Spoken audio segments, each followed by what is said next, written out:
എല്ലാവർക്കും Sajeev morning sir മീറ്റിലേക്ക് സംസാരിച്ചോളൂ. Okay morning മീറ്റിലേക്ക് എല്ലാവരെയും ഹാർദവമായി സ്വാഗതം ചെയ്യുന്നു.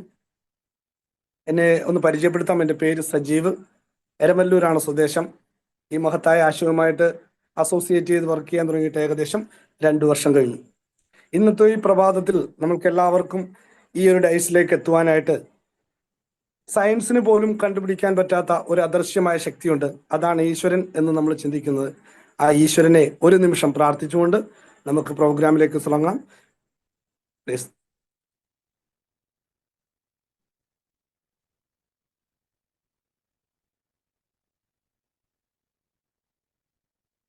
Thank you God. ഇന്നത്തെ പ്രഭാതവും നമുക്ക് വളരെ മനോഹരമായി തന്നെ ഈശ്വരൻ പ്രദാനം ചെയ്തു.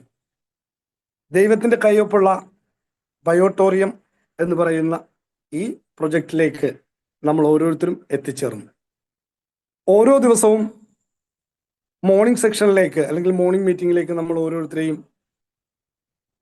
കടത്തിവിടണം, അല്ലെങ്കിൽ എല്ലാവരും സ്വയം മനസ്സാലെ വന്നിരിക്കണം എന്ന് നമ്മളോട് പലരും പറയാറുണ്ട്. ഓരോ ദിവസവും ഓരോ ലീഡേഴ്സ് ഇവിടെ സംസാരിക്കുന്നത് അവരുടെ ജീവിത അനുഭവങ്ങളാണ്. നമ്മളെല്ലാവരും വിജയിക്കുവാൻ വേണ്ടി മാത്രമാണ് ഈ ഒരു പ്രൊജക്റ്റിലേക്ക് കയറി വന്നിട്ടുള്ളത്.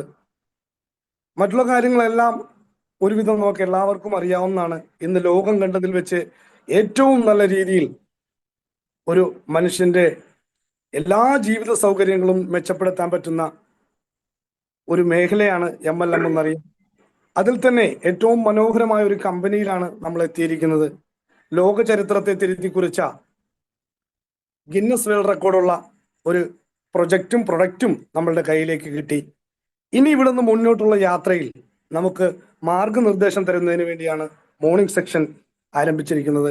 അത് തുടങ്ങിയ മനോജ് സാറിന് ആദ്യം തന്നെ ഞാൻ നന്ദി പറയുന്നു. അതിനേക്കാൾ ഉപരി ഈ ഒരു പ്രൊഡക്റ്റ് നമ്മളിലേക്ക് എത്തിച്ച സാഗർ ജോഷി സാറിന്റെ ദീർഘായുസിന് വേണ്ടിയും നമ്മൾ ഈ കമ്പനിയുടെ മുന്നോട്ടുള്ള യാത്രയ്ക്ക് വേണ്ടിയും നമ്മൾ ദൈവത്തിനോട് സ്തുതിക്കുന്നു. ഇന്ന് നിങ്ങളെല്ലാവരും വളരെ ഭാഗ്യം ചെയ്ത വ്യക്തികളാണ്.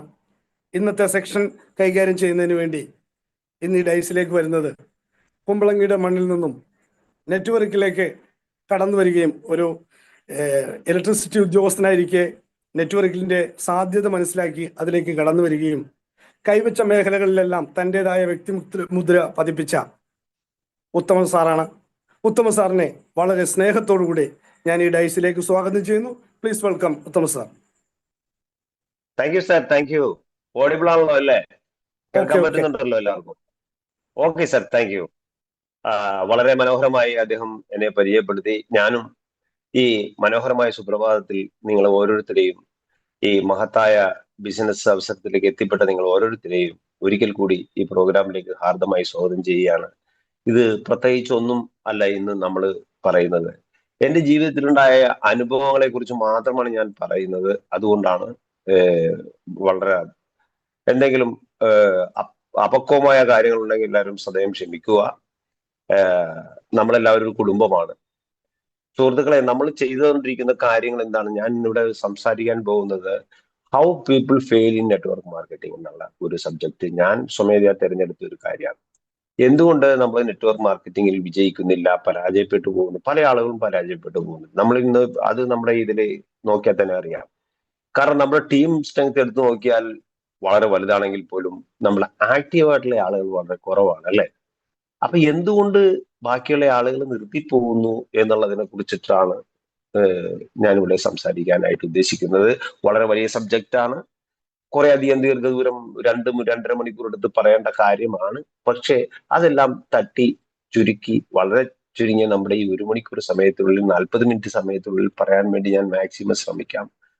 അതുകൊണ്ടാണ് ഞാൻ പറയുന്നത്, എന്തെങ്കിലും അപക്വമായ കാര്യങ്ങൾ ഉണ്ടെങ്കിൽ നമുക്ക് അടുത്ത പ്രാവശ്യം അതിനെ കുറിച്ച് ചർച്ച ചെയ്യാവുന്ന കാര്യമാണ്. നമ്മൾ ചെയ്യുന്നത് എന്താണ്? നമ്മൾ ചെയ്യുന്നത് മൾട്ടി ലെവൽ മാർക്കറ്റിംഗ് ആണല്ലേ. ബാക്കി കാര്യങ്ങളിലേക്കൊന്നും പോകുന്നില്ല, എല്ലാവരും എല്ലാ ക്ലാസ്സുകളിലും കേട്ടതാണ് അതിന്റെ കാര്യങ്ങൾ. അപ്പൊ മൾട്ടി ലെവൽ മാർക്കറ്റിംഗ് ആണ് നമ്മൾ ചെയ്യുന്നത്. മൾട്ടി ലെവൽ മാർക്കറ്റിംഗ് എന്ന് പറഞ്ഞാൽ എന്താണ് മൾട്ടി ലെവൽ മാർക്കറ്റിംഗ്, അല്ലേ? ട്രഡീഷണൽ മാർക്കറ്റിംഗ് ഉണ്ട്, മൾട്ടി ലെവൽ മാർക്കറ്റിംഗ് ഉണ്ട്. ട്രഡീഷണൽ മാർക്കറ്റിംഗിൽ സ്വമേധയാ നമ്മൾ പോന്നുകൊണ്ടിരിക്കുന്ന എല്ലാ ബിസിനസ്സുകളും, നമ്മൾ കണ്ടിരിക്കുന്ന എല്ലാ ബിസിനസ്സുകളും ട്രഡീഷണൽ മാർക്കറ്റിംഗ് ആണ്, അല്ലെ? അപ്പൊ അതിന് വേണ്ടത് പ്രത്യേകിച്ച് എന്താണ്? പ്രത്യേകിച്ച് ഒരു സിസ്റ്റം ഉണ്ട് അതിന്, പണ്ട് പോലെ അനുവർത്തിച്ചു പോരുന്നത്. അതിന് ഫാക്ടേഴ്സ് ഓഫ് പ്രൊഡക്ഷൻ വളരെ അത്യാവശ്യമാണ്. ലാൻഡ്, ലേബർ, ക്യാപിറ്റൽ എന്ന് പറയുന്ന 3 സംഭവം അതിന് വളരെ അത്യാവശ്യമാണ്. തൊഴിലാളി സ്ട്രെങ്ത് വേണം, അതുപോലെ ഭൂമി വേണം. ഒരു ബിൽഡിങ്ങിലായിരിക്കും ഒരു കട നടത്തുന്നത് അല്ലെ, അത് വേണ്ടി വരും. പിന്നെ അതിന് ക്യാപിറ്റൽ വേണം അല്ലെ. അപ്പോ ഇവിടെ അതിന്റെ ആവശ്യമില്ല. എന്താ കാര്യം? ഇവിടെ നമ്മൾ എന്താണ്, നമ്മളൊരു ഉൽപ്പന്നം വാങ്ങുകയാണ് ചെയ്യുന്നത്.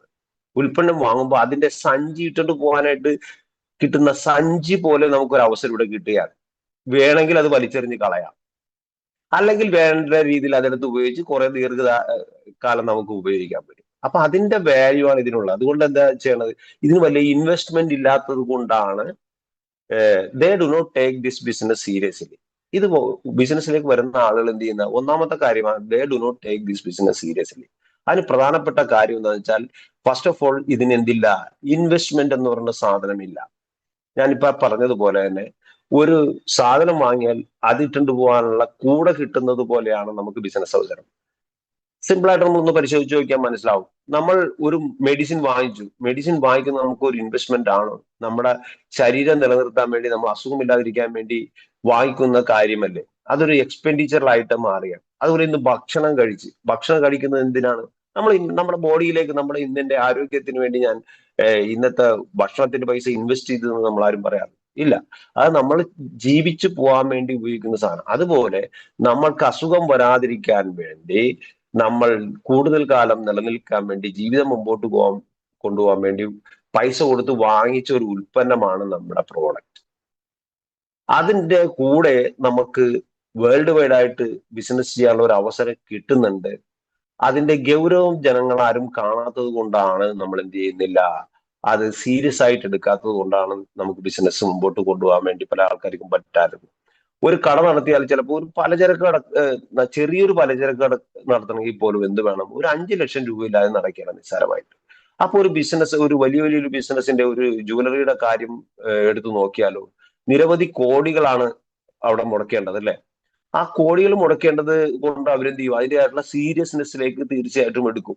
ആ സീരിയസ്നെസ് എടുത്തുകൊണ്ടാണ് അവർ അത് കട തുറന്ന് 1 ദിവസമോ 2 ദിവസമോ 1 മാസമോ 1 വർഷമോ ചിലപ്പോൾ തുറന്നടച്ചാൽ നമുക്കത് കിട്ടണമെന്ന് നിർബന്ധമില്ല, അതിന്റെ റിട്ടേൺ കിട്ടണമെന്ന് നിർബന്ധമില്ല. എന്നിരുന്നാൽ പോലും അവർ ആരുമില്ലെങ്കിൽ പോലും, ആരും ഒരാഴ്ചയായിട്ട് കടയിൽ വന്നില്ലെങ്കിൽ പോലും എന്ത് ചെയ്തിട്ടുണ്ടാവും, അവർ ആ കട തുറന്നു വെച്ചിട്ട് നമ്മൾ വർക്ക് ചെയ്യുന്നുണ്ടാവും അല്ലെ. കാരണം എന്താണെന്ന് വെച്ചാൽ അതിന്റെ വാടകയെങ്കിലും കൊടുക്കേണ്ട ഒരു ഉത്തരവാദിത്വം അവരുടെ കയ്യിൽ ഉണ്ട്. അതുകൊണ്ടിട്ടാണ് അവര് ആ ബിസിനസ് അത്ര സീരിയസ് ആയിട്ട് ചെയ്യുന്നത്. പക്ഷെ അതിന്റെ ഒരു കാൽഭാഗമെങ്കിലും സീരിയസ്നെസ് നമ്മുടെ ഇവിടെ കാണിച്ചാൽ എന്ത് ചെയ്യാൻ പറ്റും, നമുക്ക് നല്ല രീതിക്ക് ഈ ബിസിനസ് കൊണ്ടുപോകാൻ പറ്റും അല്ലെ. നമ്മൾ എന്താ ചെയ്യുന്നത്, ഇതൊരു നോൺ ട്രഡീഷണൽ ബിസിനസ് ആണ്, നോൺ കൺവെൻഷണൽ ബിസിനസ് ആണ് അല്ലെ. അപ്പൊ അതിൻ്റെതായിട്ടുള്ള രീതിയിൽ, ഇതിൻ്റെ ആയിട്ടുള്ള സിസ്റ്റം ഡ്രൈവ് ചെയ്ത് ഇത് മുമ്പോട്ട് പോയാലാണ് ശരിയാവുള്ളൂ. അതുകൊണ്ട് ഒന്നാമത്തെ കാര്യം സീരിയസ്നെസ് ഇല്ലാത്തത് എന്താണ്, ഇത് ഇൻവെസ്റ്റ്മെന്റ് ഇല്ലാത്ത കാര്യമാണ് കൊണ്ടാണ്. പിന്നെ വലിയ ഓവർ ഹെഡ് ഒന്നുമില്ല. ഓവർ ഹെഡ് എന്ന് പറഞ്ഞു കഴിഞ്ഞിട്ട് ഉണ്ടെങ്കിൽ എന്താണ്, ഇത് ഒരു പ്രോഡക്റ്റ് വാങ്ങിച്ച് ഇതിന് വരെ എക്സ്പയറി ഡേറ്റോ അങ്ങനെ മറ്റു പല കാര്യങ്ങളുണ്ട്. അതായത് മറ്റു പല ബിസിനസ്സുകളും ചെയ്യുന്നത്. ഇപ്പൊ ഒരു പാലാണെങ്കിൽ അത് മോശമായി പോകും. കടയിൽ പാചകം ചെയ്ത് വെച്ചിരിക്കുന്ന ഒരു ഭക്ഷണമാണെങ്കിൽ എന്ത് ചെയ്യാം, അത് മോശമായി പോകും കറക്റ്റ് സമയത്ത് വിറ്റ് തീർന്നിട്ടില്ലെങ്കിൽ. പോട്ടെ, നമ്മളെ പോലെ തന്നെ മാർക്കറ്റിംഗ് ചെയ്യുന്ന മറ്റു പല കമ്പനികളുടെ പ്രോഡക്റ്റ് ആണെങ്കിൽ പോലും എന്ത് ചെയ്യണം, അതിന് എക്സ്പയറി ഡേറ്റ് ഉണ്ട് അല്ലെ. ആ എക്സ്പയറി ഡേറ്റുള്ള കാരണം തലച്ചൂടാണ്. ഇതിന് ഡേറ്റിന് മുമ്പ് തന്നെ എന്ത് ചെയ്യണം, നമുക്കത് വിറ്റ് തീർക്കണം. അങ്ങനെയുള്ള തലച്ചൂടുള്ള ഒരു ഓവർ ഹെഡ് ഇല്ലാത്തത് കൊണ്ട് എന്ത് ചെയ്യും, നമ്മുടെ ഈ ബിസിനസ് ആരും എന്ത് ചെയ്യുന്നില്ല, വലിയ സീരിയസ് ആയിട്ട് എടുക്കുന്നില്ല. പിന്നെ കമ്പൽഷൻ ഇല്ല. എന്താ, വേണമെങ്കിൽ ചെയ്താൽ മതി നമുക്ക് അല്ലെ. നമുക്ക് വേണമെങ്കിൽ മാത്രം ചെയ്താൽ മതി. നമുക്ക് ഇന്ന് വരുമാനം വേണമെങ്കിൽ, അതുപോലെ തന്നെ പ്ലാൻ ചെയ്ത് ചെയ്യുകയും ചെയ്യാം. നമുക്ക് വേണമെങ്കിൽ ചെയ്താൽ മതി. നമുക്ക് വരുമാനം വേണമെങ്കിൽ മാത്രം ചെയ്താൽ മതി. ആരും നിങ്ങളുടെ ആരുടെയും കൈക്ക് പിടിക്കാനായിട്ട് വരുന്നില്ല, ഇന്നമാരും ചെയ്യണം. അല്ലെങ്കിൽ മറ്റു പല MLM കമ്പനികളിലും വേറൊരു കാര്യമുണ്ട്, കമ്പൽഷൻ ഉണ്ട്. ഒരു 50,000 രൂപയുടെ പ്രോഡക്റ്റ് വാങ്ങിക്കണം, സാറ് 25,000 രൂപയുടെ പ്രോഡക്റ്റ് വാങ്ങിക്കണം, ഈ മാസത്തെ ടാർഗറ്റ് കംപ്ലീറ്റ് ചെയ്തിട്ടില്ല അല്ലെ. അങ്ങനെയൊക്കെയുള്ള കാര്യങ്ങളുണ്ട്. അവർക്ക് എന്തിനാണ്, അത് അപ്ലൈ ലീഡേഴ്സിന് വേണ്ടിയിട്ട് അവർ സ്വരുക്കൂട്ടുന്ന ഒരു പരിപാടിയാണ്, ഒരു ടെക്നിക്കൽ പരിപാടിയാണത്. നമുക്ക് നമ്മുടെ ബിസിനസ്സിൽ നിന്ന് ബയോടൂറിസത്തിൽ നിന്ന് ആ പരിപാടിയില്ല. കാരണം നമുക്ക് ഇന്ന് വെച്ചാൽ നാളെ അല്ലെ മറ്റന്നാൾ അതിന്റെ പൈസ കിട്ടുന്ന കാരണം എന്ത് ചെയ്യും, നമ്മളെല്ലാം വളരെ കറക്റ്റ് ആയിട്ട് ഒരു കമ്പൽഷനും ഇല്ല. വേണമെങ്കിൽ ചെയ്യാം, വേണ്ടെങ്കിൽ ചെയ്യണ്ട. ഇന്ന് റെസ്റ്റ് എടുക്കണമെങ്കിൽ റെസ്റ്റ് എടുക്കാം. അത് കാരണം നമ്മൾ ആരും എന്ത് ചെയ്യുന്നില്ല, ഒരു ടാർഗറ്റോ ടൈം ലിമിറ്റോ വെച്ചിട്ട് നമ്മൾ ആരും എന്ത് ചെയ്യുന്നില്ല, ബിസിനസ് ചെയ്യുന്നില്ല. ഇവിടെ ടാർഗറ്റ് ഇല്ല, ടൈം ലിമിറ്റ് ഇല്ല. പിന്നെ എന്താ ഇല്ല, ഒരു കാര്യം കൂടി നമുക്കില്ല. എന്താന്ന് വെച്ചാൽ നമുക്കിത് ചെയ്തു കൊണ്ടുപോകാനുള്ള പാഷൻസി നമുക്ക് കിട്ടുന്നില്ല. ഒരു ക്ഷമയും സഹനശക്തി നമുക്കില്ല എന്നതാണ്. ലീഡർമാർ എന്ത് പറഞ്ഞാലും അതല്ല, ഞാൻ വേറെ രീതിയിൽ ചെയ്യാം, അവനവന്റേതായിട്ടുള്ള രീതിയിൽ എന്ത് ചെയ്യണം, എന്ത് ചെയ്യാൻ പോകുന്നു, നമ്മൾ ഡ്രൈവ് ചെയ്യുന്നു. അതാണ് നമ്മുടെ ഏറ്റവും വലിയ പ്രശ്നം. നമ്മൾ ലീഡേഴ്സ് പറയുന്നത് കേൾക്കാനോ അതും പറഞ്ഞ് ചെയ്യാനോ ഉള്ള പാഷൻസി നമുക്ക് ഇല്ലാത്തതാണ് നമ്മുടെ മറ്റു ഒരു പ്രധാനപ്പെട്ട കാര്യം. അപ്പൊ അങ്ങനെ ഇത് സീരിയസ് ആയിട്ട് എടുക്കാത്തതിന്റെ പ്രധാനപ്പെട്ട കാര്യം ഞാൻ ഈ പറഞ്ഞതാണ്. ഒന്നാമത്തത്, ഇതിൽ ഇൻവെസ്റ്റ്മെന്റ് ഇല്ല എന്നുള്ള കാര്യമാണ്. രണ്ടാമത്തത്, ഇതിൽ വലിയ തലച്ചൂടില്ല. മൂന്നാമത് വരുന്നതിൽ കമ്പൽഷൻ ഇല്ല. പിന്നെ നമുക്ക് എന്തില്ല, പേഷ്യൻസി ഇല്ല. ഞാൻ ഓടിച്ചു പോവുകയാണ്, ഓരോ കാര്യങ്ങൾ പറഞ്ഞു പോവുകയാണ് കേട്ടോ. പിന്നെ രണ്ടാമത്തെ ഒരു മെയിൻ കാരണം എന്ന് വെച്ചാൽ ഡൗട്ടാണ്, നമുക്ക് സംശയമാണ്, അല്ലെ?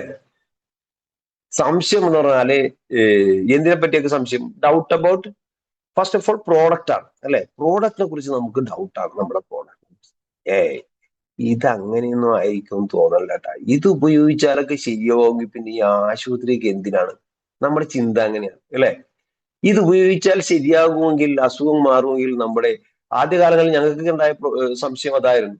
ഇപ്പോ നിരവധി എക്സ്പീരിയൻസുകൾ ഉള്ളതുകൊണ്ടും നിരവധി ആളുകൾ രക്ഷപ്പെട്ടു പോന്നിട്ടുള്ളത് കൊണ്ടും ഇപ്പൊ വരുന്ന ആളുകൾക്ക് എന്ത് ഇല്ല, അങ്ങനെ ഒരു സംശയം ഉണ്ടാകാൻ സാധ്യതയില്ല. ആദ്യകാലങ്ങളിൽ ഞങ്ങൾ ബിസിനസ് ചെയ്യാൻ മടി കാണിച്ചത് തന്നെ ഈ ഒരു ഒറ്റ കാരണത്തിലാണ്. കാരണം എന്തോ ഗിമിക്സ് കാണിക്കുന്ന പോലെയാണ് ഡെമോൺസ്ട്രേഷൻ ചെയ്യുന്നത്. ശശിധരൻ സാറാണ് കോയമ്പത്തൂരിൽ നിന്ന് വന്ന് ഞങ്ങൾക്ക് ഡെമോ ചെയ്ത് തന്നത്.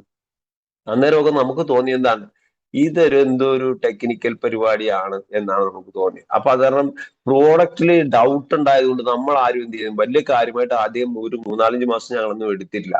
പക്ഷെ വാങ്ങി ഉപയോഗിക്കുന്ന സുഹൃത്തുക്കളെ, വാങ്ങി ഉപയോഗിക്കുമ്പോഴാണ് നമുക്ക് എന്ത് ചെയ്യാൻ പറ്റുള്ളൂ, ഇത് കൊള്ളാട്ടോ സാധനം, അല്ലെ?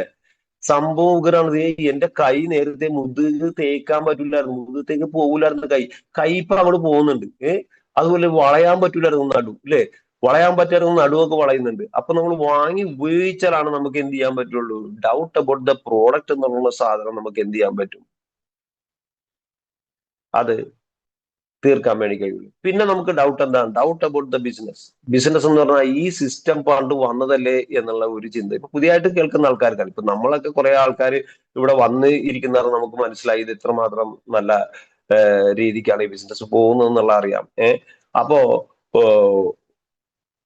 പണ്ട് ഇതേപോലെ വന്നിട്ടുള്ള ആൾക്കാർ, കേട്ടിട്ടുള്ള ബിസിനസ് കേട്ടിട്ടുള്ള ആൾക്കാർ, ഇതൊരു മണി ചെയിൻ അല്ലേ പണ്ടത്തെ രീതി. പക്ഷെ ഇന്ന് മണി ചെയിൻ സിസ്റ്റം മാറി. മണി ചെയിൻ എന്ന് പറഞ്ഞാൽ 1970-കളിലെ prize it and money circulation banning act മുഖാന്തരം ബാൻ ചെയ്ത സാധനം ആണ്. പിന്നെ അതിന്റെ ചൂട് പിടിച്ച് പല ആളുകളും വന്ന് പല തട്ടിപ്പുകൾ അന്നും ഇന്നും ഒക്കെ നടത്തുന്നുണ്ട്, അത് വേറെ കാര്യം.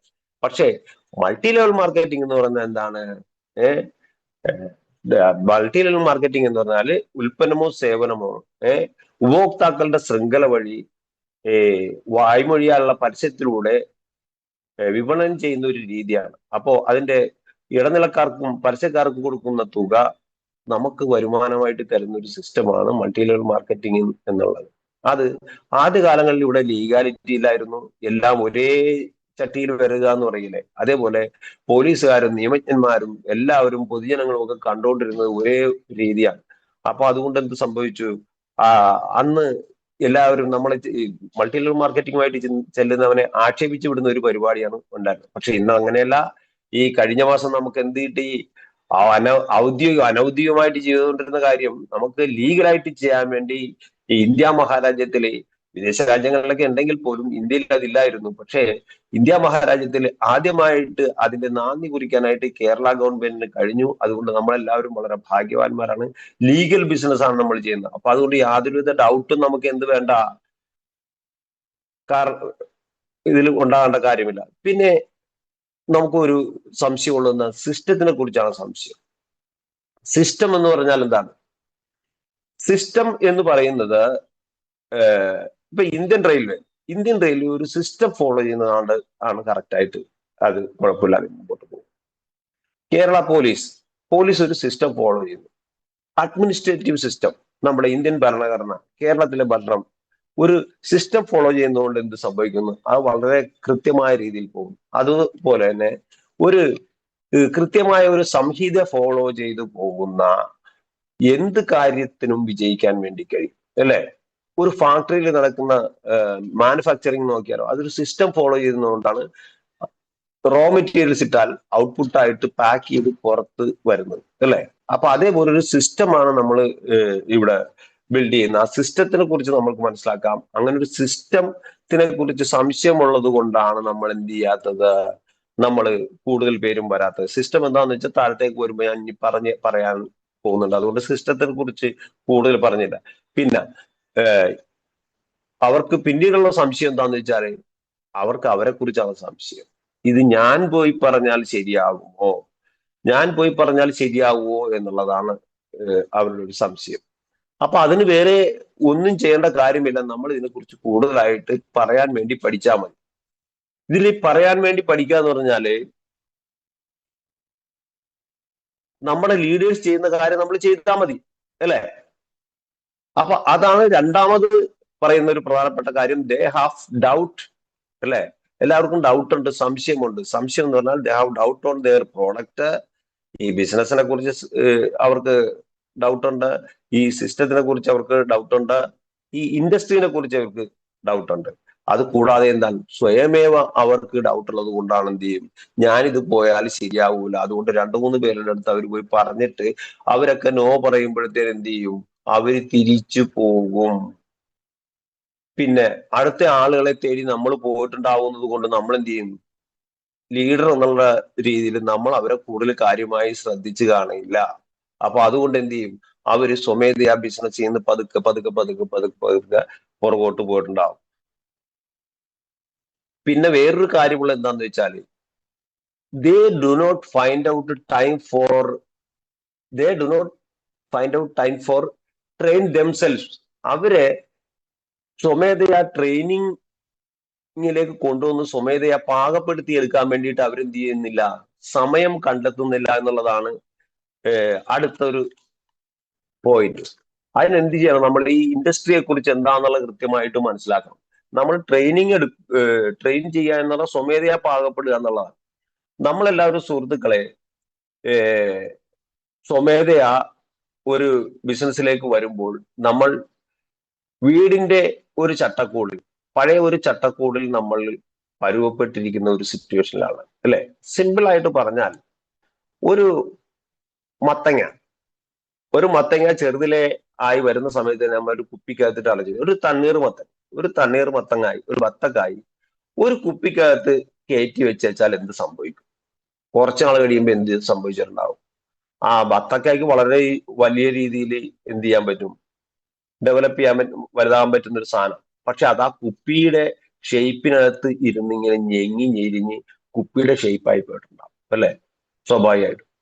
അതുപോലെയാണ് നമ്മുടെ വീടിന്റെ ചട്ടക്കൂട്, നമ്മുടെ സാമ്പത്തിക ചട്ടക്കൂട്, നമ്മുടെ സാമൂഹിക ചട്ടക്കൂട്, നമ്മുടെ കുടുംബ ചട്ടക്കൂട്. ഇതിലെല്ലാം കൂടി ഇരുന്ന് നമ്മൾ ഞെരിങ്ങി ഇങ്ങനെ ആ ഒരു ഷേപ്പിൽ വാർത്തെടുത്ത് വെച്ചിരിക്കുന്ന ഒരു വ്യക്തിയാണ് നമ്മൾ.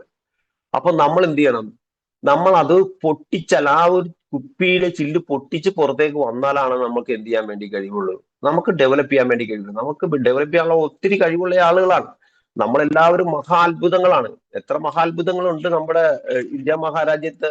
144.17 നമ്മുടെ ഇതല്ലേ, നമ്മുടെ പോപ്പുലേഷൻ, അല്ലെ? 1.7 കോടിയാണ്. അത്രയും മഹാത്ഭുതങ്ങളാണ് നമ്മളെല്ലാവരും ഉള്ളത്. പക്ഷെ നമ്മളെല്ലാവരും ഇൻഡിവിജ്വലി സെപ്പറേറ്റ് ആണ്. ഒരു കയ്യിലെ വിരല് പോലെ ഒരു കുടുംബത്തിലുള്ള അംഗങ്ങൾക്കും വ്യത്യാസമുണ്ട്, അല്ലെ? ഒരു അച്ഛന്റെ അമ്മയുടെയും മക്കളാണെങ്കിൽ അവരെല്ലാവരും വ്യത്യസ്തരാണ്. വ്യത്യസ്തമായ ബുദ്ധിയും ശക്തിയും എല്ലാം ഉള്ള ആളുകളാണ്. അപ്പൊ അതുകൊണ്ട് എന്ത് ചെയ്യണം,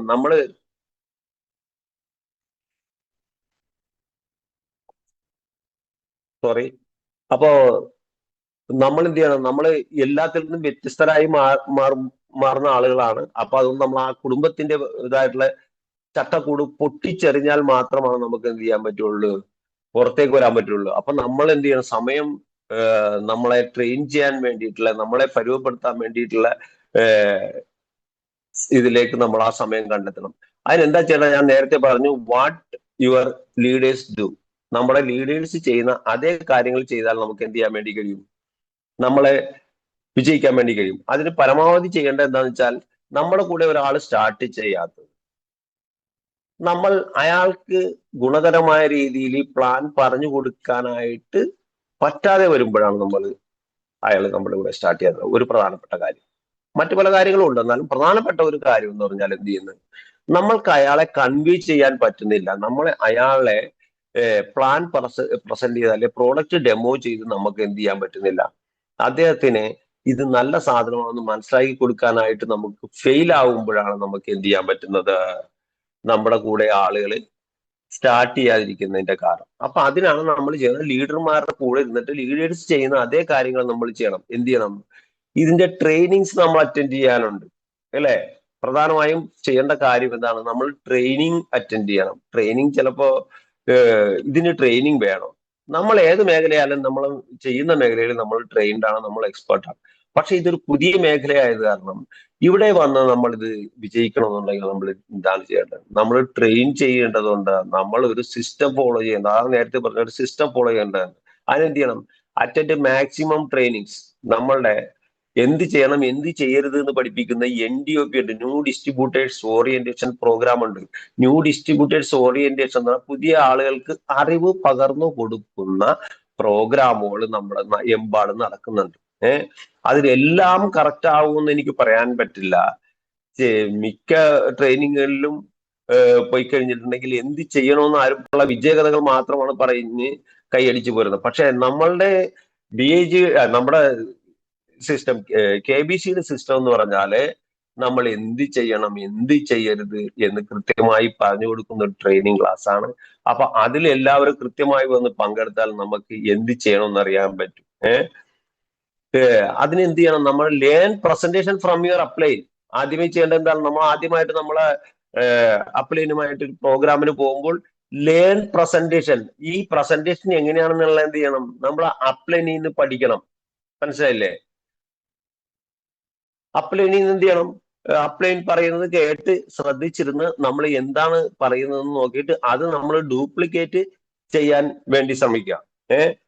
പിന്നെ പ്രിപ്പയർ യുവർ ഓൺ മെറ്റീരിയൽസ്. അതിനുവേണ്ടി നമ്മുടെ മെറ്റീരിയൽസ് കളക്ട് ചെയ്യണം. ഇപ്പൊ അപ്ലൈൻ ചിലപ്പോൾ എന്ത് ചെയ്തിട്ടുണ്ടാവും, അപ്ലൈൻ കുറെ കാര്യങ്ങളൊക്കെ കാണിക്കുന്നുണ്ടാവും, അല്ലെ? അതും നമ്മൾ സ്വന്തമായിട്ട് ഡ്യൂപ്ലിക്കേറ്റ് ചെയ്ത് നമ്മുടെ എന്ത് ചെയ്യണം? നമ്മുടെ കുറച്ച് എക്സ്പീരിയൻസിന്റെ സാധനം ഉണ്ടാകണം. ഈ കഴിഞ്ഞിടയിൽ നമ്മള് KBCയുടെ കോറിൽ ഞാൻ കണ്ടായിരുന്നു, പൊന്നാനിയിൽ നിന്ന് വരുന്ന സുഭാഷ് സാറ് ഒരു മെറ്റീരിയൽ ബുക്ക് കൊണ്ടിരുന്നത്. മിക്ക ആളുകളും കണ്ടു കാണുന്ന ഒരു സ്പൈറൽ ബൈൻഡിങ്ങില് നമ്മുടെ എല്ലാ സാധനവും എടുത്തു വെച്ചിട്ട് 350 രൂപ വില വരുമെന്നാണ് അദ്ദേഹം പറഞ്ഞത്. അത് നല്ല സൂപ്പർ ആയിട്ടുള്ള ഒരു ടൂളാണ് അത്. അതേപോലുള്ള ഒരു മെറ്റീരിയലി പ്രിപ്പയർഡ് ആയിട്ടുള്ള ഒരു സാധനം നമുക്ക് ഉണ്ടാകേണ്ട വളരെ അത്യാവശ്യമാണ്. അപ്പൊ അതൊന്ന് കാണിച്ചു കൊടുക്കാം. പിന്നെ നമ്മുടെ ഫോണിൽ എന്ത് ചെയ്യണം? കുറച്ചധികം പേരുടെ എക്സ്പീരിയൻസ് നമ്മൾ എന്ത് ചെയ്തിട്ടുണ്ടാവണം, ടെസ്റ്റ് മണീസും മറ്റു കാര്യങ്ങളൊക്കെ നമുക്ക് കരുതിയിട്ടുണ്ടാവും. പിന്നെ നമ്മൾ തന്നെ എന്ത് ചെയ്യണം? ആദ്യമേ ഒന്ന് പ്രിപ്പയർ ചെയ്യേണ്ട എങ്ങനെയുണ്ട്? നമ്മൾ വീട്ടിൽ തന്നെ ഇരുന്ന് പ്രാക്ടീസ് ചെയ്യുക. പ്രാക്ടീസ് ചെയ്ത് നമ്മുടെ ഭാര്യയുടെ, മക്കളുടെ മുമ്പിലോ അല്ലെങ്കിൽ കണ്ണാടിയുടെ മുമ്പിൽ നമ്മൾ എന്ത് ചെയ്യണം? ഇതൊന്ന് പ്രാക്ടീസ് ചെയ്തിട്ട് പോയി പ്രസന്റ് ചെയ്താൽ ഒരു സംശയം വേണ്ട, നമുക്ക് അതിന്റെ കറക്റ്റ് ചെയ്തിട്ട് നമുക്ക് എന്ത് ചെയ്യാൻ പറ്റും? പോയി നമ്മുടെ കയ്യിൽ എല്ലാ അറിവുണ്ടെങ്കിൽ എല്ലാം ഒരാളുടെ തലയിലേക്ക് കുത്തി കയറ്റണമെന്ന് ഒരു കാര്യമില്ല. മുമ്പിലിരിക്കുന്ന ആള് ഏത് ക്വാളിറ്റിയുള്ള ആളാണോ അയാൾക്ക് കൊടുക്കാൻ തക്കവണ്ണം പ്രിപ്പയർ ആയിട്ട് നമ്മൾ ഇരിക്കണം. മനസ്സിലായോ? അപ്പൊ പറയുമ്പോ എന്താന്ന് വെച്ചാല് പലതരത്തിലുള്ള പ്രസന്റേഷൻ നമ്മുടെ മൈൻഡിൽ വേണം. സാധാരണക്കാരുണ്ടാവും, വിദ്യാഭ്യാസമുള്ളവരുണ്ടാവും, ഡോക്ടേഴ്സ് ഉണ്ടാവും. അങ്ങനെയുള്ള ആളുകൾക്ക് വേണ്ടിയിട്ട് നമ്മൾ കൊടുക്കണ എന്തിനാ? നമ്മൾ നോളജ് കുറച്ചുകൂടി ഉണ്ടാക്കണം ഇതിനെക്കുറിച്ച്. പ്രോഡക്റ്റ് എങ്ങനെ ഉണ്ടാവുന്നു, പ്രോഡക്റ്റ് എങ്ങനെ ഹ്യൂമൻ ബോഡിയിൽ വർക്ക് ചെയ്യുന്നു, ഇത് കയ്യിൽ കെട്ടുമ്പോൾ എന്താണ് സംഭവിക്കുന്നത്, അത് അയൺ കണ്ടന്റ് ഇങ്ങനെ കറക്കിയെടുക്കും എന്ന് മാത്രം പറഞ്ഞുകൊണ്ട് കാര്യമല്ല. അത് എല്ലായിടത്തും ചെലവാകില്ല ആ കാര്യം. അപ്പൊ അത് ചെലവാകുന്ന ഒരു ഡോക്ടറുടെ അടുത്താണ്, അല്ലെ ഒരു നേഴ്സിന്റെ അടുത്താണ് ചെല്ലുന്നെങ്കിൽ ഡോക്ടർ പിന്നെയും ചിലപ്പോൾ കേട്ടിരിക്കും, പക്ഷെ നേഴ്സ് ഒട്ടും കേട്ടിരിക്കൂല. കാരണം വെച്ചാല് കോളേജ് പ്രൊഫസർ വാങ്ങും, അംഗൻവാടി ടീച്ചർ ഗേറ്റ് അടച്ചു കളയും എന്ന് പറഞ്ഞ പോലെ ഇരിക്കും. കാരണം അവരാണ് ഏറ്റവും വലിയ ആളെന്നുള്ളത്. കാരണം അവരൊന്നും വേറെ ഒന്നുമല്ല സുഹൃത്തുക്കളെ, അവരവരുടെ ആ സ്റ്റഡി സബ്ജക്റ്റിന്റെ പുറത്തേക്ക് ചിന്തിക്കാനായിട്ട് കരുതുന്നില്ല. അതാണ് പ്രധാനപ്പെട്ട കാര്യം. അവർ തത്തമ്മേ പൂച്ച പൂച്ച എന്ന് പറഞ്ഞതുപോലെ അവർ ആ പഠിച്ചിരിക്കുന്ന കാര്യങ്ങളുടെ പുറം വേലിക്കകത്ത് പുറത്തേക്ക് അവർ ഒരു അണുകട ചിന്തിക്കാത്തത് കൊണ്ടാണ് അവർക്ക് അങ്ങനെ ചെയ്യാൻ പറ്റാത്തത്. അവരാരും അംഗീകരിക്കാൻ അവര് വിചാരിക്കുന്നത് ഞാൻ ഈ പഠിച്ചതാണ് സയൻസിൽ ഏറ്റവും വലുത്, ഞാൻ ഈ പഠിച്ചതാണ്. ഒരു നേഴ്സ് വിചാരിക്കാൻ, നേഴ്സുമാരുണ്ടെങ്കിൽ ക്ഷമിക്കണം കേട്ടാ, അവര് വിചാരിക്കുന്നത് ഞാൻ ഈ പഠിച്ചതിനപ്പുറത്തേക്ക് ഒരു സാധനമില്ല, ഞാനാണ് ഒരാളുടെ ജീവൻ കാക്കുന്നത് എന്നുള്ള ഒരു ധാർഷ്ട്യ മനോഭാവം ഉള്ളത് കൊണ്ടാണ് അവരത് ചെയ്യാത്തത്. അപ്പൊ അതുകൊണ്ട് എന്ത് ചെയ്യണം, നമ്മൾ എന്ത് ചെയ്യണം, practice with your side lines കേട്ടോ. നമ്മൾ എന്ത് ചെയ്യണം, ഈ സാധനം നമ്മൾ പ്രാക്ടീസ് ചെയ്താൽ മാത്രം പോരാ, നമ്മുടെ സൈഡ് ലൈൻസിന്റെ കൂടി നമ്മൾ പ്രാക്ടീസ് ചെയ്യണം. സൈഡ് ലൈൻ എന്ന് പറയുന്നത് നമ്മുടെ ലെഫ്റ്റും റൈറ്റും ഉള്ള ആളുകൾ, അതാണ് സൈഡ് ലൈൻസ്. സൈഡ് ലൈൻസിന്റെ കൂടെ പ്രാക്ടീസ് ചെയ്യുമ്പോൾ എന്ത് കിട്ടും, നമുക്ക് വർക്കിംഗ് അവർ ലിവറേജ് ചെയ്ത് കിട്ടും അല്ലെ, ശരിയല്ലേ? നമ്മുടെ കൂടെ വരുന്ന ആളുകൾ നമ്മളെ ഡ്യൂപ്ലിക്കേറ്റ് ചെയ്ത് നമ്മൾ ചെയ്യുന്ന കാര്യങ്ങൾ അവരും കൂടി ചെയ്യാൻ ശ്രമിച്ചാലോ നമ്മുടെ വർക്ക് ലോഡ് കുറച്ച് കുറയും അല്ലെ. അതും അങ്ങനെയാണ് ടീം ഡെവലപ്പ് ചെയ്ത് പോരുന്നത്. ടീം ഡെവലപ്പ് ചെയ്ത് പോരുന്നത് അങ്ങനെയാണ്. പ്രാക്ടീസ് വിത്ത് യുവർ സൈഡ് ലൈൻസിന്റെ കൂടെ പ്രാക്ടീസ് ചെയ്യണം. അത് തന്നെയുമല്ല, അവരെ മോണിറ്റർ ചെയ്യണം. നമ്മൾ അവിടെ മോണിറ്റർ ചെയ്യാന്ന് പറഞ്ഞാൽ അവർ പ്രാക്ടീസ് ചെയ്യേണ്ടതെന്ന് മോണിറ്റർ ചെയ്യുന്നത് എന്തിലാണ്, വർക്ക്ഷോപ്പാണ് നമ്മൾ ഉദ്ദേശിക്കുന്നത്. വർക്ക്ഷോപ്പിൽ കൂടെ നമുക്ക് എന്ത് ചെയ്യാൻ പറ്റും, അവരെ ഒന്ന് മോണിറ്റർ ചെയ്ത് കറക്റ്റ് ചെയ്യാൻ പറ്റും. സാറ് ആ പറഞ്ഞത് ശരിയല്ല, മാഗ്നറ്റിന്റെ ലൈഫ് 25 വർഷമാണെന്ന് പറയുന്നത് സാറേ, അത് തെറ്റാണ് എന്ന് നമുക്ക് പറയാൻ പറ്റണം. കാരണം വെച്ചാല് ന്യൂ ഡൈമേ മാഗ്നറ്റ് ഭൂമിയിൽ നിന്ന് വന്നതാണ്, അത് 4 hour-ആണ് അതിന്റെ ലൈഫ്. മിക്ക ആളുകളും പറയുന്നുണ്ട്, വലിയ വലിയ പ്രോഗ്രാമുകൾ ഞാൻ പറയുന്നത് കേട്ടിട്ടുണ്ട്, ഇതിന്റെ മാഗ്നറ്റിന്റെ ലൈഫ് 25 വർഷമാണ്.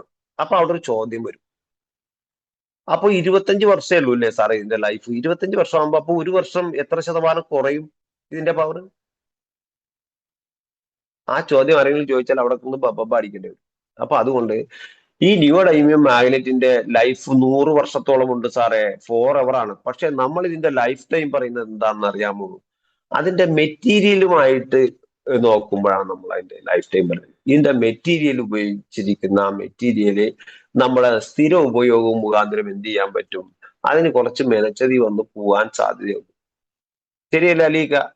അപ്പോ അങ്ങനെ വന്നു പോവാൻ സാധ്യത ഉള്ളത് കൊണ്ട് അതിന്റെ ഡ്യൂറബിലിറ്റി നമ്മൾ 40 വർഷമാണ് കമ്പനി പറയുന്നത്. ഫസ്റ്റ് ഓഫ് ഓൾ ഞങ്ങൾ ബോംബെയിൽ കമ്പനി കാണാൻ വേണ്ടി പോയ സമയത്ത് MD-യോട് ചോദിച്ച പറഞ്ഞു, ഇത് 100 years എന്ന് അദ്ദേഹം അതിന് മുന്നിൽ ഫിക്സ് ചെയ്തിരിക്കുന്നത് 40 years-നാണെന്ന് പറഞ്ഞു. 40 years ആണെങ്കിലും നമ്മൾ പിന്നീട് എന്ത് ചെയ്തു, അത് നമ്മുടെ SIT അത് ഒരു 25 കൊല്ലം ആക്കിയിരിക്കുകയാണ്. MD പറഞ്ഞ് ശരിക്കും 40 വർഷക്കാലം എന്നാണ് പറഞ്ഞത്. പക്ഷെ 40 വർഷക്കാലം എന്ന് പറഞ്ഞാൽ ഒരു മനുഷ്യന്റെ ലൈഫിന്റെ ഒരു പകുതി ആയുസ്സായി അല്ലെ. അപ്പൊ ആ സമയം വരെ ഉപയോഗിക്കാമെങ്കിൽ പിന്നെ പിന്നെ നമ്മൾ അതിന്റെ ഇത് കാണേണ്ട കാര്യമല്ലോ. അപ്പൊ ലൈഫ് ടൈം എന്ന് വേണമെങ്കിൽ നമുക്ക് കരുതാം. അപ്പൊ അങ്ങനെ ഈ പ്രോഡക്റ്റ് നമ്മൾ എന്ത് ചെയ്യാൻ ഇതിനെ കുറിച്ചുള്ള ഇത് നമ്മൾ തെറ്റായ രീതിയിലാണ് സാധാരണ പറഞ്ഞിരിക്കുന്നത്. പിന്നെ എന്ത് ചെയ്യണം, നത്തിങ് റീപ്ലേസ് എക്സ്പീരിയൻസ് എന്നാ പറയുന്നത്. നമ്മൾ എക്സ്പീരിയൻസിന് അപ്പുറത്തേക്ക് ഒരു കാര്യമില്ല. നമ്മൾ എത്രമാത്രം എക്സ്പീരിയൻസ് ആവുന്നോ അതിന് നമ്മൾ എന്ത് ചെയ്യണം, ഇതിനെ കുറിച്ചുള്ള നോളജ് ഉണ്ടാക്കണം, പ്രസന്റേഷൻ സ്കില്ല് നമ്മൾ വർദ്ധിപ്പിക്കണം, അതേപോലെ തന്നെ ഡെമോൺസ്ട്രേഷൻ സ്കില്ലും കൂടി നമ്മൾ വർദ്ധിപ്പിക്കണം. ഇതിന്റെ ഡെമോ ചെയ്യുക എന്ന് പറഞ്ഞു കഴിഞ്ഞാൽ നിസ്സാര കാര്യമല്ല. ഡെമോ ഫെയിൽ ആയാൽ എല്ലാം പോയി അല്ലെ.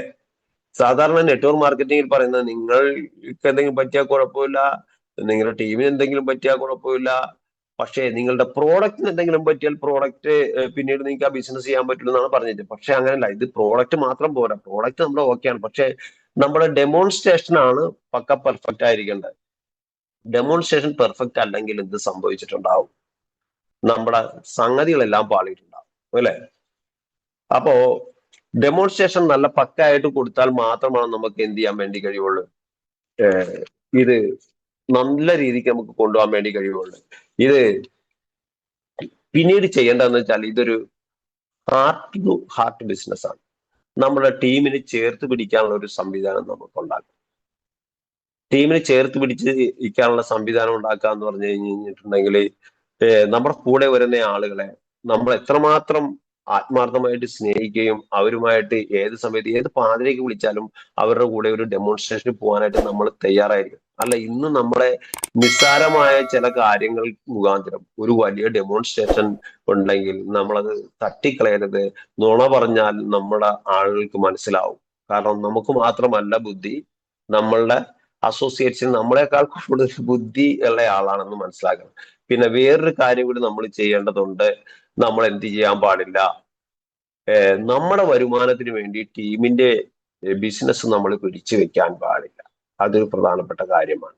തന്നെയുമല്ല, നമ്മൾക്ക് ചിലപ്പോൾ ബിസിനസ് ഇന്നിപ്പോ വരുമാനമില്ലെങ്കിൽ നമ്മൾ കടിച്ചു പിടിക്കുക, നമ്മൾ കടിച്ചു പിടിച്ച് നമ്മുടെ പ്രശ്നം സോൾവ് ചെയ്യുക, അല്ലെങ്കിൽ കാശ് ആരുടെങ്കിലും വട്ടിപ്പലിശക്ക് മേടിച്ചെങ്കിൽ നമ്മളെ കാര്യം കാണും. പക്ഷെ നമ്മൾ അസോസിയേറ്റ്സിന് വേണ്ടി അസോസിയേറ്റ്സിന് ഇൻകം മുടക്കിക്കൊണ്ട് ഒരു കാരണവശാലും നമ്മൾ എന്ത് ചെയ്യരുത്, നമ്മൾ നമ്മുടെ സെയിൽസ് എടുത്ത് വെച്ച് കളയരുത്. അവർക്ക് വേണ്ടി നമ്മൾ ഒരു ദിവസവും 2 ദിവസവും വെയിറ്റ് ചെയ്യാൻ പറ്റുമെങ്കിൽ ഒരു കുഴപ്പമില്ല, അത് വെയിറ്റ് ചെയ്ത് നമ്മൾ അത് ചെയ്യണം. തന്നെയുമല്ല, വേറൊരു കാര്യം കൂടിയുണ്ട്, അസോസിയേറ്റ്സിന്റെ പൈസ എടുത്ത് മറിക്കരുത്. അസോസിയേറ്റ്സിന്റെ പൈസ എടുത്ത് നമ്മൾ മറിച്ചാൽ തൽക്കാലത്തേക്ക് ഒരു നാളെ വെക്കാമെന്ന് പറഞ്ഞാൽ ചിലപ്പോൾ വെക്കാൻ പറ്റിയില്ലെങ്കിൽ, ഇത് എല്ലാം ലീഡേഴ്സ് ആയതുകൊണ്ട് പറയുകയാണ് ഇവിടെ നിന്ന്, ഒരു കാരണവശാലും നമ്മൾ എന്ത് ചെയ്യും, നെഗറ്റീവ് പറഞ്ഞെന്ന് പറയരുത്. കാരണം അതെടുത്ത് നമുക്ക് തിരിച്ചു വെക്കാൻ പറ്റിയില്ലെങ്കിൽ എന്ത് ചെയ്യാൻ പറ്റും, വലിയൊരു മെനച്ചതിയായിട്ട് മാറും. അയാൾ നമ്മളിൽ നിന്ന് വിട്ടുപോകും. അപ്പൊ അതുകൊണ്ട് അങ്ങനത്തെ ഒരു കാര്യം നമ്മൾ ചെയ്യരുത്. പിന്നെ ഏറ്റവും എളുപ്പത്തിൽ ട്രെയിനിങ് കൊടുത്തിട്ടില്ലെങ്കിൽ ആരും നമ്മുടെ കൂടെ നിൽക്കില്ല. കാരണം വെച്ചാൽ അവർക്ക് അവരവരുടേതായിട്ടുള്ള തൊഴിൽ മേഖലയാണ് പ്രധാനം. അവനവൻ്റെതായിട്ടുള്ള തൊഴിൽ മേഖലയിൽ എല്ലാവർക്കും പോയാൽ മാത്രമാണ് അന്നത്തെ വരുമാനം കിട്ടുള്ളൂ. പക്ഷെ ഇതിന്റെ വരുമാനം ഏത് രീതിയിൽ കിട്ടും എന്നുള്ളത് അവർക്ക് മനസ്സിലാക്കി. ആദ്യമൊക്കെ കുറച്ച് ചെറിയ വരുമാനമായിരിക്കും അല്ലെ, 1-2 സെയിൽസ് എടുക്കാൻ പോകുമ്പോൾ നമുക്ക് കൂടുതലല്ലേ. ഫസ്റ്റ് ഇയറിൽ ഒരു വണ്ടി ഓടിക്കുമ്പോൾ കൂടുതൽ ഇന്ധനം കത്തും എന്ന് പറഞ്ഞതുപോലെ ആദ്യ കാലങ്ങളിലൊക്കെ നമുക്ക് എന്ത് ചെയ്യാൻ പറ്റും, ഡെവലപ്പ് ചെയ്യാനായിട്ട് കൂടുതൽ മേഖലയിലേക്ക് നമുക്ക് ഓടേണ്ടി വരും, കുറച്ച് സ്ട്രെയിൻ എടുക്കേണ്ടി വരും. അപ്പോ അത് കുറച്ച് നാളത്തൊക്കെ ഉള്ളൂ. അത് പിന്നീട് ടീം ഡെവലപ്പായി വരുമ്പോൾ അത് വലിയൊരു ഇൻകത്തിലേക്ക് നമുക്ക് വളരെ ഈസി ആയിട്ട് എത്താൻ വേണ്ടി കഴിയും എന്നുള്ള കാര്യം അവരെ ധരിപ്പിച്ചു കൊടുക്കാൻ വേണ്ടി നമുക്ക് എന്ത് ചെയ്യാൻ പറ്റണം, നമ്മൾക്ക് ചെയ്ത് മനസ്സിലാക്കി കൊടുക്കാൻ പറ്റിയാൽ മാത്രമാണ് അവർ നമ്മുടെ കൂടെ നിൽക്കുള്ളൂ. അല്ലെങ്കിൽ എന്ത് ചെയ്യും, ഇതൊക്കെ വലിയ മെനച്ചതിയുള്ള കാര്യമാണെന്ന് വിചാരിച്ച് നമ്മൾ എപ്പോഴും എന്ത് ചെയ്യുക, ഈസി ആയിട്ടുള്ള കാര്യങ്ങളിൽ ഏർപ്പെടാനായിട്ടാണ് താല്പര്യം അല്ലേ. നമ്മൾ കംഫർട്ട് സോണിലേക്ക് മാറിപ്പോവാനായിട്ടാണ് നമ്മൾ എല്ലാവരും ഇഷ്ടപ്പെടുന്നത് അല്ലെ. അപ്പോ വലിയ കുഴപ്പമില്ല, എന്തിന് ഞാൻ കൂടുതൽ റിസ്ക് എടുക്കുന്നു, എന്തിന് ഞാൻ ഇത്രയും വലിയ സ്ട്രെയിൻ എടുക്കുന്നു എന്നുള്ള ചിന്തയായിരിക്കും പല ആളുകൾക്കും ഉണ്ടാവുക. അപ്പൊ അതുകൊണ്ടിട്ട് അവരെ അത് കറക്റ്റായിട്ട് പറഞ്ഞ് മനസ്സിലാക്കി ആദ്യകാലങ്ങളിൽ അവരുടെ റെസ്പോൺസിബിലിറ്റി ഏൽപ്പിച്ചു കൊടുക്കുക. കാരണം അവരുടെ ലെഫ്റ്റില് ഒരാൾ മാത്രം സ്റ്റാർട്ട് ചെയ്തിട്ടുണ്ടെങ്കിൽ വലിയ കുഴപ്പമൊന്നുമില്ല, അവർക്ക് വരുമാനം കിട്ടിയിട്ടില്ലെങ്കിൽ അവരിങ്ങനെ സ്വമേധയാ നിന്നുപോയിക്കോളും, കുഴപ്പമൊന്നുമില്ല. പക്ഷെ അവരുടെ കൂടെ ഒരാൾ വരികയാണെങ്കിൽ അയാളുടെ ഉത്തരവാദിത്വം അവരെ തന്നെ ഏൽപ്പിച്ചു കൊടുക്കണം. മറ്റ് റൈറ്റ് സൈഡിൽ ഒരാൾ വന്നാൽ അയാളുടെ ഉത്തരവാദിത്വം അവരെ ഏൽപ്പിച്ചു കൊടുക്കും. ഇത് രണ്ടും നമ്മുടെ മക്കളെ പോലെയാണെന്ന് അവരെ പറഞ്ഞ് മനസ്സിലാക്കിച്ചിട്ട് അവരെ ഡെവലപ്പ് ചെയ്ത് പറക്കം മുറ്റാറാക്കുന്നവരെ അവരുടെ കൂടെ നിൽക്കണം എന്ന് പറഞ്ഞ് മനസ്സിലാക്കി കൊടുത്താൽ മാത്രമാണ് എന്ത് ചെയ്യാൻ പറ്റുള്ളൂ, ആ ലെഫ്റ്റും റൈറ്റുള്ള ടീമിനെ ഡെവലപ്പ് ചെയ്ത് മുമ്പോട്ട് വരാൻ വേണ്ടി പറ്റുള്ളൂ. ഇത് നമ്മളെ സഹായിക്കേണ്ട ബിസിനസ്സാണ്. സഹായിച്ചാൽ എന്ത് ചെയ്യാൻ പറ്റും, നമുക്ക് ചരിത്രം ഉണ്ടാവും. ചരിത്രം എല്ലാം ഇതേപോലുള്ള സഹായങ്ങളിൽ കൂടിയുള്ള ചരിത്രമാണ് ഉണ്ടായിട്ടുള്ളത്. ഞാൻ സമയമില്ലെങ്കിൽ പോലും ഒരു ചെറിയൊരു കഥ ഞാൻ പറയാൻ ആഗ്രഹിക്കുകയാണ്. ലോക ചരിത്രത്തിൽ ആദ്യമായിട്ട് ഞാൻ പറഞ്ഞില്ലേ, എല്ലാ സഹായങ്ങളും എല്ലാ എന്താ പറയാ കമ്മിറ്റ്മെന്റുകളും നമുക്ക് നമുക്കൊരു ഹിസ്റ്റോറിക്കൽ ആയിട്ടുള്ള ഒരു മൂവ്മെന്റ് ആയിട്ട് മാറിയിട്ടുള്ളതാണ് എല്ലാ കാലത്തും. ഒരു മിനിറ്റ്.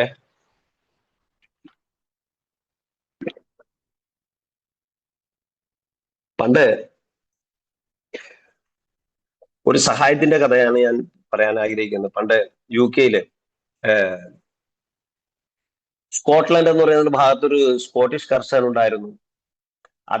അദ്ദേഹത്തിന്റെ ഫാമിലി ഇങ്ങനെ വർക്ക് ചെയ്തുകൊണ്ടിരിക്കുന്ന സമയത്ത് എന്തോ ഒരു ശബ്ദം കേട്ട് പുറകോട്ട് തിരിഞ്ഞു നോക്കി. പുറകോട്ട് തിരിഞ്ഞു നോക്കിയപ്പോ അദ്ദേഹം കാണുന്നത് എന്തോ ഒരു സാധനം ചെളിയിൽ കിടന്ന് അനങ്ങുന്ന. നോക്കിയപ്പോ അതൊരു മനുഷ്യജീവിയാണ്. ചെന്ന് നോക്കിയപ്പോ ഒരു ചെറിയ കുട്ടിയാണ് ചെളി കുണ്ടിൽ കിടന്ന് അനങ്ങുന്നത്. ഇയാൾ ഓടിച്ചെന്ന് ആ കുട്ടീനെ അവിടെ ഉണ്ടായിരുന്ന ഒരു വടിയൊക്കെ എടുത്തിട്ട് നീട്ടിക്കൊടുത്ത് അദ്ദേഹം രക്ഷപ്പെടുത്തി. അദ്ദേഹം അവിടെ ഉണ്ടായിരുന്ന വെള്ളത്തിലൊക്കെ കഴുകി ഈ ചെറുക്കനോട് കാര്യങ്ങൾ ചോദിച്ചു. നീ എവിടെ നിന്ന് വരുന്നതാണ്, എന്താണെന്ന് ചോദിച്ചു. ആ ചെറുക്കൻ പറഞ്ഞ് ഞാൻ എൻ്റെ ഒരു ഫ്രണ്ടിനെ കാണാൻ വേണ്ടി പോയതാണ് തൊട്ടടുത്ത്, പക്ഷെ അറിയാതെ ചെളിയിലേക്ക് വീണു പോയെന്ന് പറയാം. നീ ഏതാണെന്ന് ചോദിച്ചു. ഞാൻ അങ്ങ് ദൂരെയുള്ളതാണെന്ന് പറഞ്ഞു.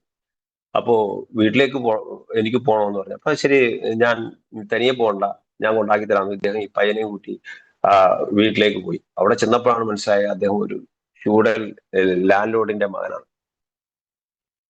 അദ്ദേഹം അതിശയിച്ചു പോയി. വലിയൊരു ലാൻഡ് ലോർഡിന്റെ മകൻ സ്വന്തം സുഹൃത്തിനെ അന്വേഷിച്ച് ദൂരെ പോയപ്പോൾ അബദ്ധത്തിൽപ്പെട്ടാണ്. ഈ ചെറുക്കൻ അപ്പനോട് കാര്യങ്ങളെല്ലാം വിശദീകരിച്ചു. അപ്പോ അദ്ദേഹം ലാൻഡ് ലോർഡാണ്. അദ്ദേഹം പറഞ്ഞു, നിങ്ങൾ പോകരുത് മിസ്റ്റർ, നിങ്ങൾ ഒരു പാരിതോഷികം ഞാൻ തരുന്നുണ്ട്, നിങ്ങൾ അത് സ്വീകരിക്കാതെ പോരുതെന്ന് ഈ കർഷകനോട് പറഞ്ഞു. അപ്പൊ കർഷകൻ പറഞ്ഞു, സർ, അങ്ങയുടെ കുട്ടിയാണെന്ന് അറിഞ്ഞിട്ടല്ല ഞാൻ രക്ഷപ്പെടുത്തിയത്. ഇതെന്റെ ഒരു കടമയായിട്ട് ഞാൻ രക്ഷപ്പെടുത്തിയാണ്. യാദൃശ്യമായ മാനുഷികമായിട്ടുള്ള ഒരു പരിഗണന വെച്ച് ഞാൻ രക്ഷപ്പെടുത്തിയത് മാത്രമേ ഉള്ളൂ. നിങ്ങളിൽ നിന്നും പ്രതീക്ഷിച്ചിട്ടും അല്ല ഞാനിത് ഇതാ രക്ഷപ്പെടുത്തി. അതുകൊണ്ട് ദയവേത് പാരിതോഷികങ്ങൾ തന്നു എന്നെ ഇതാക്കരുത്, മെനക്കെടുത്തരുത്. അതുകൊണ്ട് സോറി സർ എന്നും പറഞ്ഞ് അദ്ദേഹം തിരസ്കരിക്കുകയാണ് ചെയ്തത് ഈ പാരിതോഷികം. അപ്പൊ അദ്ദേഹം രാജാവ് ഇദ്ദേഹത്തിനോട് ചോദിച്ചു, നിങ്ങളുടെ കുടുംബ പശ്ചാത്തലം എന്താണ്? അപ്പൊ കുടുംബ പശ്ചാത്തലമൊക്കെ അദ്ദേഹം വിശദീകരിച്ചു.